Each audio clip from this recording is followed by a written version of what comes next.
دوستو، Saddam Hussein 28 April 1937 کو شمالی عراق میں تکریت کے قریب ایک چھوٹے سے گاؤں میں پیدا ہوئے۔ صدام ایک معمولی اور دیہی پس منظر سے آئے تھے۔ ان کے والد حسین عبد المجید الماجد ایک کسان تھے جو زمین سے گزر بسر کرنے کے لیے جدوجہد کرتے تھے۔ صدام کے خاندان کا تعلق اسلام کے سنی مسلم فرقے سے تھا جو دنیا بھر میں اسلام کی سب سے بڑی شاخ ہے اور روایتی طور پر عراق کے سیاسی اور سماجی درجہ بندی میں اقتدار کی حیثیت رکھتا ہے۔ عراقی حکومت میں سنیوں کا اثر و رسوخ تھا۔ خاص طور پر صدام کی حکومت کے دور میں صدام نے خود کو ایک سنی مسلمان کے طور پر پہچانا اور اس مذہبی وابستگی نے ان کے سیاسی اتحاد اور پالیسیوں کو تشکیل میں کردار ادا کیا۔ پیشے کے لحاظ سے صدام کے خاندان کی جڑیں زراعت میں گہری تھیں جو اس علاقے کی دیہی نوعیت کی عکاسی کرتی ہیں۔ اس کے والد گاؤں کے بہت سے دوسرے لوگوں کی طرح کھیتی باڑی، فصلوں کی کاشت اور خاندان کی کفالت کے لیے مویشی پالنے میں مصروف تھے۔ زرعی شعبے میں اس کے خاندان کو جن جدوجہد کا سامنا کرنا پڑا، اس نے شاید صدام کی غربت سے اوپر اٹھنے اور سیاسی میدان میں اپنا نام بنانے کی خواہش کو متاثر کیا ہو۔ دوستو، صدام کی پرورش گاؤں میں اور اس کے خاندان میں ہونے کا امکان اس کے کردار اور عزائم کی تشکیل میں کردار ادا کرتا تھا۔ دیہی ماحول میں پروان چڑھنے کے چیلنجز، اس کی پیدائش سے پہلے اپنے والد کا کھو جانا اور دیہی زندگی کی جدوجہد کے بارے میں اس کی ابتدائی نمائش نے ممکنہ طور پر اقتدار حاصل کرنے اور اپنے حالات کو بدلنے کے اس کے عزم میں اہم کردار ادا کیا۔ جیسے جیسے صدام کا سیاسی کیریئر تیار ہوا، اس نے اپنے خاندان اور اپنے آبائی شہر سے مضبوط تعلق برقرار رکھا۔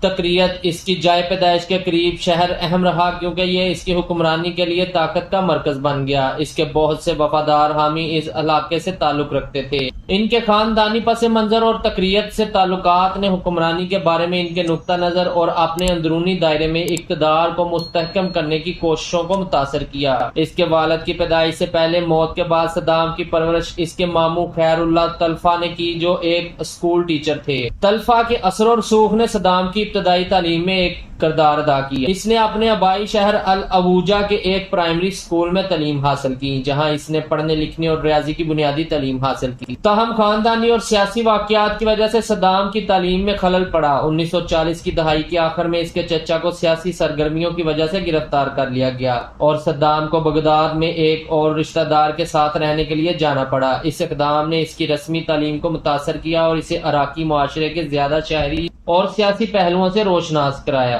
دوستو، 1957 میں صدام نے باس پارٹی میں شمولیت اختیار کی اور بعد میں 1959 میں عراقی وزیر اعظم عبد الکریم قاسم پر قاتلانہ حملے کی ناکام کوشش میں حصہ لیا۔ 1959 میں صدام حسین عراقی وزیر اعظم عبد الکریم قاسم پر قاتلانہ حملے میں ملوث تھے۔ اس واقعے نے صدام کی ابتدائی زندگی اور سیاسی رفتار کی تشکیل میں اہم کردار ادا کیا۔ اس وقت صدام باس پارٹی کے رکن تھے جو ایک سیاسی تنظیم تھی جس نے مشرق وسطی میں ایک متحد اور پین عرب حکومت قائم کرنے کی کوشش کی تھی۔ باششت وزیر اعظم قاسم کی قیادت سے ناراض تھے جنہیں وہ مغربی طاقتوں کے ساتھ بہت قریب سے اتحاد کرنے اور عراقی عوام کی ضروریات کو نامناسب طریقے سے پورا کرنے کے طور پر سمجھتے تھے۔ 7 اکتوبر 1959 کو صدام حسین سمیت باششت پارٹی کے ارکان کے ایک گروپ نے وزیر اعظم قاسم کو ایک تقریر کے دوران قتل کرنے کی کوشش کی جو وہ بغداد کے لبریشن اسکوائر میں دے رہے تھے۔ قاتلانہ حملہ قاسم کو اقتدار سے ہٹانے اور بعثت کے ایجنڈے کو آگے بڑھانے کی امید میں کیا گیا۔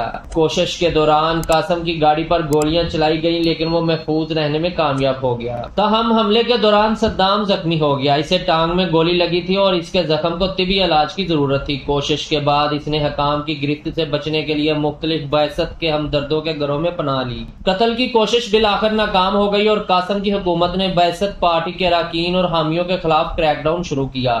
بہت سے لوگوں کو گرفتار کر لیا گیا اور صدام خود کچھ عرصے کے لیے فرار تھا۔ وہ شام اور پھر مصر چلا گیا جہاں اس نے اپنی سیاسی سرگرمیاں اور تعلیم جاری رکھی۔ زخمی ہونے کے بعد وہ شام اور پھر مصر چلے گئے۔ باس پارٹی ایک پین عرب سوشلسٹ سیاسی تنظیم جس کا مقصد عرب اقوام کے درمیان اتحاد کو فروغ دینا اور اس کے اراکین کو مشرق وسطی میں بدعنوان اور مغربی حمایت یافتہ حکومتوں کے طور پر معزول کرنا ہے۔ پارٹی نے 1950 اور 1960 کی دہائیوں کے دوران عراق اور دیگر عرب ممالک میں سماجی انصاف، سامراج مخالف اور ترقی پسند پالیسیوں کی وکالت کرتے ہوئے زور پکڑا۔ دوستو 1963 میں جب صدام شام میں تھے، عراق میں باعث پارٹی کے ایک دھڑے نے فوجی افسران کے ساتھ مل کر ایک بغاوت کی جس نے مختصر طور پر بائیسیوں کو اقتدار میں لایا۔ بغاوت کا مقصد وزیر اعظم قاسم کی حکومت کا تختہ الٹنا تھا، جسے باعث پارٹی نے مغربی طاقتوں کے ساتھ اتحاد کرنے اور عراقی عوام کی ضروریات کو مناسب طریقے سے پورا نہ کرنے کے طور پر دیکھا۔ 1963 کی بغاوت کے نتیجے میں باشسٹ حکومت نے عراق کا کنٹرول سنبھال لیا، تاہم یہ نئی حکومت اقتدار کی اندرونی کشمکش اور باعث پارٹی کے اندر نظریاتی اختلافات کی وجہ سے قلیل مدت رہی۔ باشسٹ رہنماؤں کے درمیان لڑائی اور اختلافات پارٹی کو اقتدار سے بے دخل کرنے کا باعث بنے اور قاسم کی حکومت دوبارہ کنٹرول حاصل کرنے میں کامیاب ہو گئی۔ دوستو اس عرصے کے دوران عراق میں باعث پارٹی کے اقتدار میں آنے میں صدام حسین کا کردار شام میں جلا وطنی کی وجہ سے محدود تھا،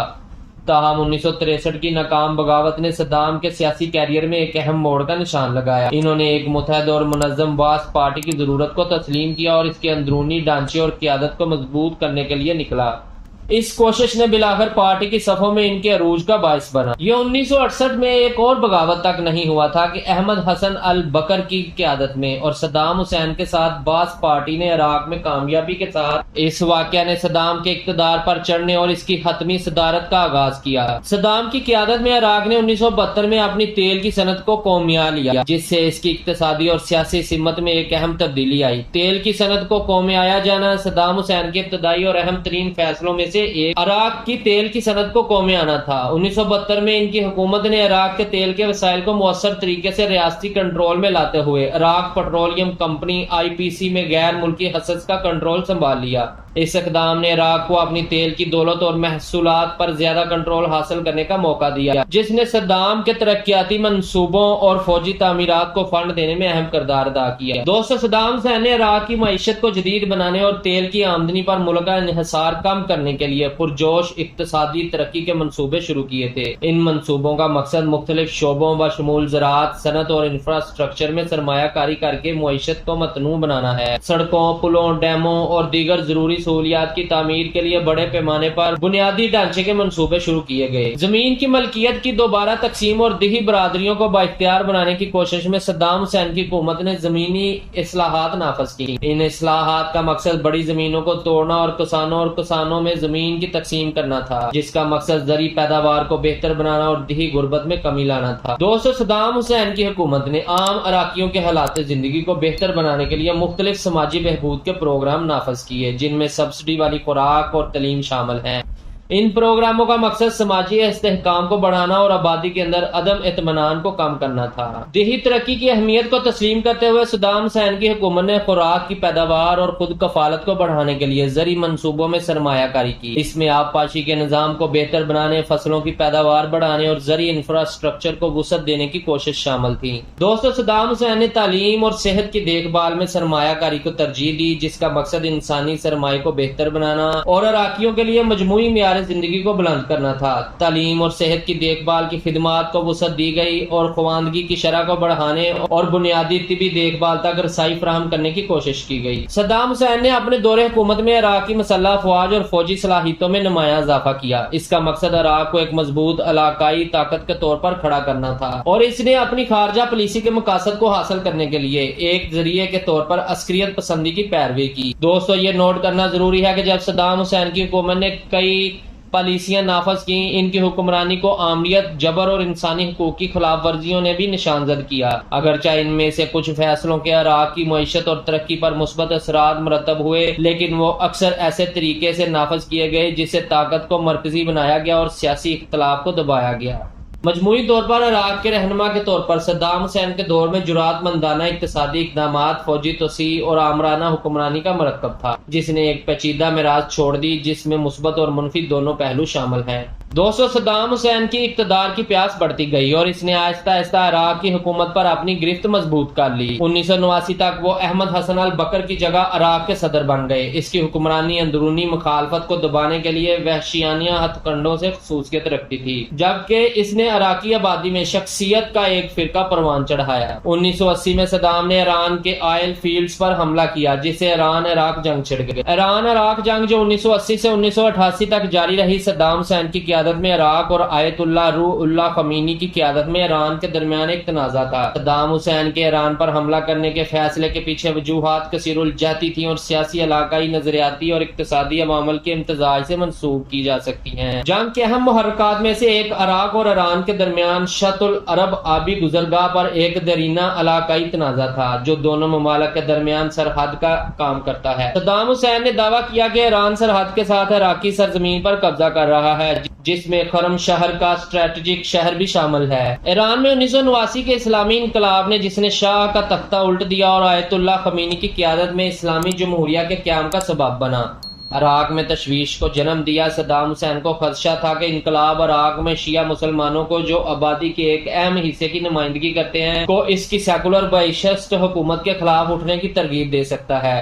ایران کے خلاف جنگ شروع کر کے صدام نے ایرانی حکومت کو کمزور کرنے اور عراق میں انقلابی نظریات کے پھیلاؤ کو روکنے کی کوشش کی۔ دوستو، عراق اور ایران مشرق وسطیٰ میں اثر و رسوخ اور قیادت کے لیے طویل عرصے سے علاقائی حریف تھے۔ صدام حسین کا مقصد عراق کو خطے میں غالب طاقت کے طور پر قائم کرنا تھا اور ایران کے بعد انقلابی افراتفری کو اس کے اثر و رسوخ کو کم کرنے کا ایک موقع سمجھتا تھا۔ عراق اور ایران دونوں تیل کی دولت سے مالا مال ملک تھے اور صدام حسین نے ایران کے تیل کے ذخائر پر کنٹرول حاصل کر کے عراق کی تیل کی آمدنی میں اضافہ کرنے کی کوشش کی۔ اس کا خیال تھا کہ ایرانی آئل فیلڈز پر قبضہ کرنے سے عراق کو اپنے پرجوش ترقیاتی منصوبوں اور فوجی توسیع کے لیے ضروری وسائل مہیا ہوں گے۔ ملکی طور پر صدام حسین کو عراق کے اندر مختلف دھڑوں بشمول بائیس پارٹی کے اندر سے اپنی قیادت کے لیے چیلنجوں کا سامنا کرنا پڑا۔ ایران کے خلاف جنگ شروع کرنے کو طاقت کو مضبوط کرنے، قوم پرستانہ جذبات کو ابھارنے اور اندرونی مسائل سے توجہ ہٹانے کے طریقے کے طور پر دیکھا گیا۔ ایرانی انقلاب کے بعد ایران کو اندرونی انتشار کا سامنا کرنا پڑا، جس میں فوج اور ریاستی اداروں کی صفائی بھی شامل تھی، جسے صدام حسین نے ایران کی فوجی صلاحیتوں کو کمزور کرنے کے طور پر سمجھا۔ اس کا خیال تھا کہ ایران پر تیزی سے فوجی فتح ممکن ہوگی، جس سے تنازع شروع کرنے کے اس کے محرکات کو مزید تقویت ملے گی۔ صدام حسین نے اندازہ لگایا کہ بین الاقوامی برادری، خاص طور پر مغربی طاقتیں، اسلامی بنیاد پرستی کے پھیلاؤ کے بارے میں اپنے خدشات کی وجہ سے عراق کے اقدامات سے ہمدردی کا اظہار کر سکتی ہیں۔ اس کا خیال تھا کہ مغربی ممالک عراق کو ایران کے خلاف مدد فراہم کریں گے، جس سے اسے جنگ میں فائدہ ہوگا۔ دوستو، تاہم صدام حسین کی توقعات پوری طرح درست نہیں تھیں۔ ایران عراق جنگ ایک طویل اور تباہ کن تنازع میں تبدیل ہو گئی، جس میں دونوں فریقوں کو بے پناہ انسانی اور اقتصادی قیمتیں اٹھانا پڑیں۔ عراق کی ابتدائی علاقائی کامیابیوں کے باوجود ایران کی لچک بڑے پیمانے پر متحرک ہونا اور عراق کا مقابلہ کرنے کی صلاحیت تھی۔ 1980 کی دہائی کے آخر تک عراق کو طویل عرصے تک جاری رہنے والی ایران عراق جنگ کی وجہ سے اقتصادی چیلنجوں کا سامنا تھا، جس نے اس کے وسائل کو ختم کر دیا تھا اور ملک کو سنگین مالی حالت میں چھوڑ دیا۔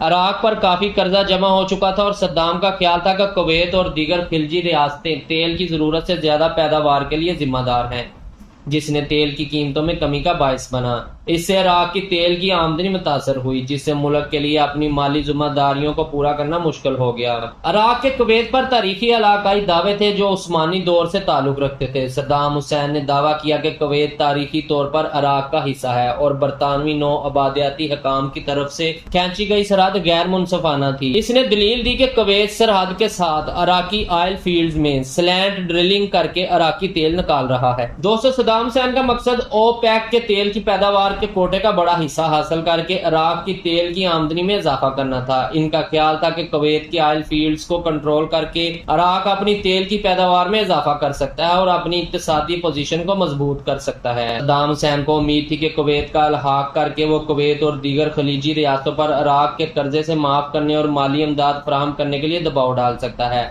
جس سے عراق کی معاشی پریشانیوں کو دور کیا جا سکے گا۔ عراقی آبادی ایران عراق جنگ اور اس کے اقتصادی نتائج سے تنگ آ کر صدام حسین کی حکومت سے مایوسی میں اضافہ ہو رہا تھا۔ کویت کے خلاف فوجی کارروائی کا آغاز صدام کے لیے قوم پرستانہ جذبات کو ابھارنے اور ملکی چیلنجوں سے توجہ ہٹانے کا ایک طریقہ تھا۔ دوستو، صدام حسین کی عراق کو خلیج اور وسیع عرب دنیا میں غالب طاقت کے طور پر قائم کرنے کی خواہش نے کویت پر حملہ کرنے کے فیصلے میں کردار ادا کیا۔ ان کا خیال تھا کہ کویت کو کنٹرول کر کے عراق خطے میں خود کو ایک لیڈر کے طور پر بہتر طور پر کھڑا کر سکتا ہے۔ ایسی اطلاعات تھیں کہ صدام حسین کو یقین تھا کہ اسے مختلف ذرائع سے سگنلز موصول ہوئے ہیں یا غلط فہمی ہوئی ہے، جس سے یہ اشارہ ملتا ہے کہ شاید بین الاقوامی برادری اس کے کویت پر حملے کا طاقت سے جواب نہیں دے گی۔ یہ غلط حساب بعد کے بین الاقوامی رد عمل میں ایک بڑا عنصر ثابت ہوا۔ جولائی 1982 میں بغداد کے شمال میں واقع گاؤں دجیل کے دورے کے دوران صدام حسین کی زندگی پر قاتلانہ حملہ کیا گیا۔ اس کوشش میں صدام کے موٹر سائیکل پر فائرنگ کی گئی، لیکن یہ کوشش ناکام رہی اور صدام بچ گیا۔ قاتلانہ حملے کی ناکامی نے صدام کی حکومت کی طرف سے وحشیانہ رد عمل کا اظہار کیا۔ دجیل گاؤں کو انتقامی کارروائیوں اور سخت کریک ڈاؤن کی مہم کا نشانہ بنایا گیا۔ حکومت کی سیکیورٹی فورسز نے سینکڑوں افراد کو گرفتار کیا اور حراست میں لے لیا، جن میں مرد، خواتین اور بچے شامل تھے، جن پر شبہ تھا کہ وہ اس کوشش میں ملوث تھے یا انہیں اس کا علم تھا۔ زیر حراست افراد کو دوران حراست شدید تشدد، بدسلوکی اور بدسلوکی کا سامنا کرنا پڑا۔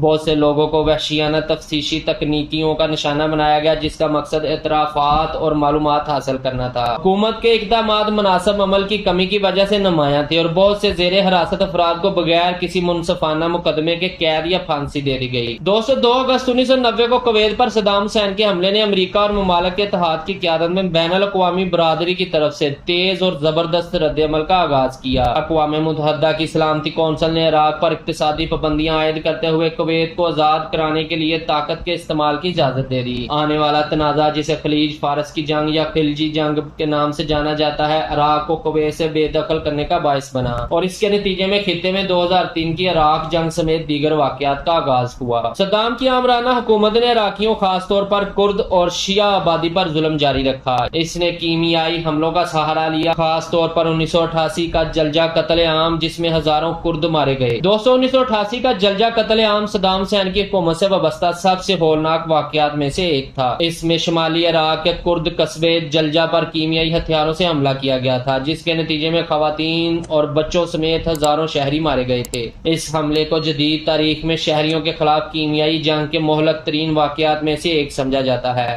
ایران عراق جنگ کے دوران شمالی عراق میں مختلف کرد گروپوں نے افراتفری کی صورتحال کا فائدہ اٹھاتے ہوئے عراقی حکومت سے زیادہ خود مختاری حاصل کی۔ صدام حسین کی حکومت ان کرد گروہوں کو اپنی اتھارٹی کے لیے خطرہ سمجھتی تھی اور انہیں دبانے کی کوشش کرتی تھی۔ مارچ 1988 میں کرد مزاحمت کو کچلنے کی کوشش کے ایک حصے کے طور پر صدام حسین کی حکومت نے عراق کے شمال مشرقی کونے میں واقع کردوں کی اکثریت شہر جلجہ پر بڑے پیمانے پر فوجی حملہ شروع کیا۔ یہ قصبہ کردوں کے کنٹرول میں تھا، لیکن عراقی حکومت نے اس پر دوبارہ قبضہ کر لیا۔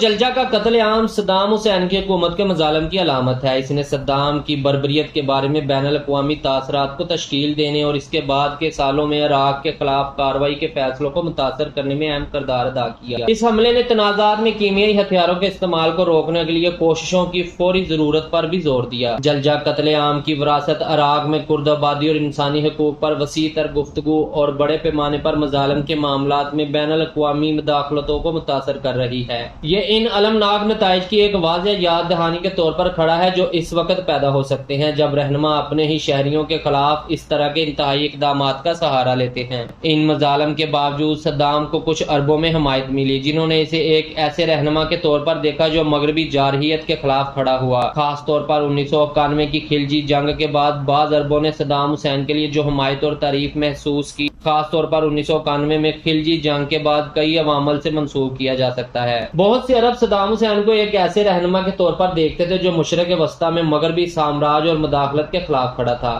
خلیجی جنگ کے دوران امریکی زیر قیادت طاقتور اتحاد کا سامنا کرنے والی عراقی افواج کی تصاویر ان لوگوں کے ساتھ گونج رہی تھی جنہوں نے تنازع کو ایک عرب ملک کے خلاف ایک غیر منصفانہ جارحیت کے طور پر سمجھا۔ صدام حسین کی ریاست ہائے متحدہ امریکہ اور اس کے اتحادیوں کے خلاف مزاحمت نے اس جذبے کو استعمال کیا اور اسے مغربی طاقتوں کے خلاف عرب مزاحمت کی علامت کے طور پر پیش کیا۔ صدام حسین نے خود کو فلسطینی کاز کا ایک سخت حامی قرار دیا۔ اس کے بیانات اور اقدامات جیسے کہ خلیجی جنگ کے دوران اسرائیل پر میزائل حملے کرنا تو کچھ لوگوں نے اسرائیلی قبضے کے خلاف فلسطینی جدوجہد کے ساتھ یکجہتی کے مظاہرے کے طور پر دیکھا۔ اس موقف نے انہیں ان لوگوں میں سراہا جنہوں نے محسوس کیا کہ فلسطین کے مسئلے کو دوسرے عرب رہنما مناسب طریقے سے حل نہیں کر رہے ہیں۔ صدام حسین کی شعلہ بیان تقریریں اور قوم پرستانہ بیان بازی بہت سے عربوں کے ساتھ گونجتی تھیں جنہیں اپنی عرب شناخت اور ورثے میں فخر تھا۔ اس نے اتحاد اور اجتماعی فخر کے جذبے سے کام لیا، خود کو بیرونی اثرات کے خلاف عرب مفادات کے محافظ کے طور پر پیش کیا۔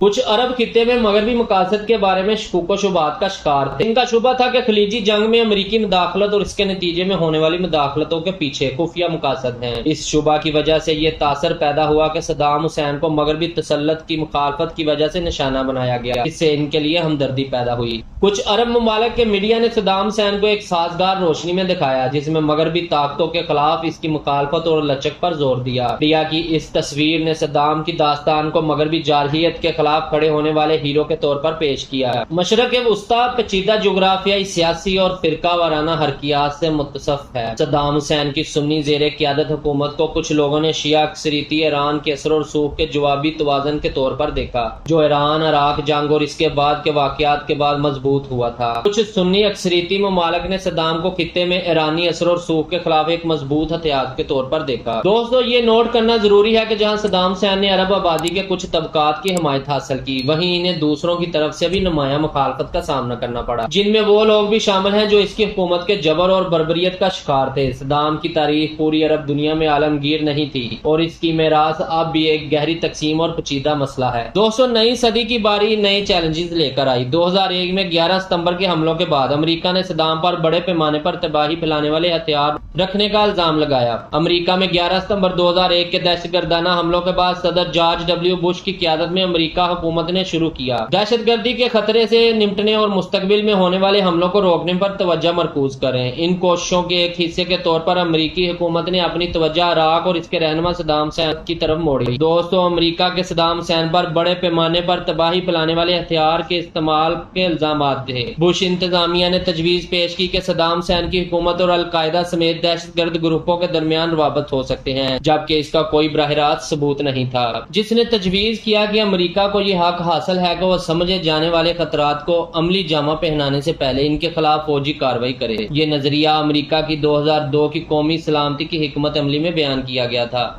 بالآخر ان وجوہات کی وجہ سے امریکی حکومت نے عراق اور اس کے رہنما صدام حسین کے خلاف مزید محاذ آرائی کا طریقہ اختیار کیا۔ WMD پر خدشات، دہشت گردی سے ممکنہ روابط اور درینہ علاقائی مسائل کو حل کرنے کی خواہش نے 2003 میں عراق کے خلاف فوجی کارروائی کے فیصلے میں اہم کردار ادا کیا، جس سے عراق جنگ شروع ہوئی۔ یہ نوٹ کرنا ضروری ہے کہ عراق پر حملہ کرنے کا فیصلہ اور اس کے بعد کے نتائج بحث و تکرار کا موضوع بنے ہوئے ہیں۔ WMD کا کوئی حتمی ثبوت نہیں ملا، کیمیائی ہتھیاروں کا کوئی حتمی ثبوت نہیں ملا، اور جنگ کے بعد خطے میں پیچیدہ اور جاری چیلنجز کا باعث بنے۔ سفارتی کوششیں ناکام ہو گئیں، جس کے نتیجے میں 2003 میں امریکی قیادت والے اتحاد نے عراق پر حملہ کیا۔ جنگ کے ابتدائی سالوں نے صدام کو نشانہ بنایا، لیکن وہ عارضی طور پر گرفتاری سے بچنے میں کامیاب ہو گیا۔ مہینوں بھاگنے کے بعد صدام کو بالآخر دسمبر 2003 میں پکڑ لیا گیا۔ وہ اپنے آبائی شہر تکریت کے قریب ایک زیر زمین مقام پر چھپا ہوا تھا۔ اس پر عراقی ہائی ٹریبیونل نے مقدمہ چلایا اور اسے انسانیت کے خلاف جرائم کا مجرم قرار دیا گیا، جس میں 1982 میں دجیل گاؤں میں 148 افراد کا قتل بھی شامل ہے۔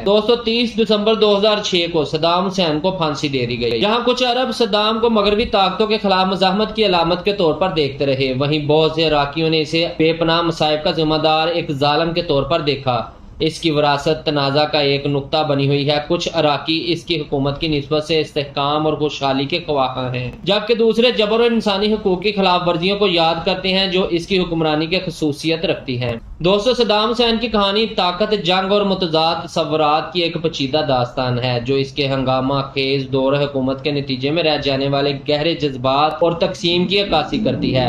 اپنی پوری زندگی میں وہ عاجزانہ اصل سے اٹھے، غدار سیاسی پانیوں پر تشریف لے گئے اور عراق کی تاریخ اور مشرق وسطی کے وسیع منظر نامے پر ارمٹ نشان چھوڑ گئے۔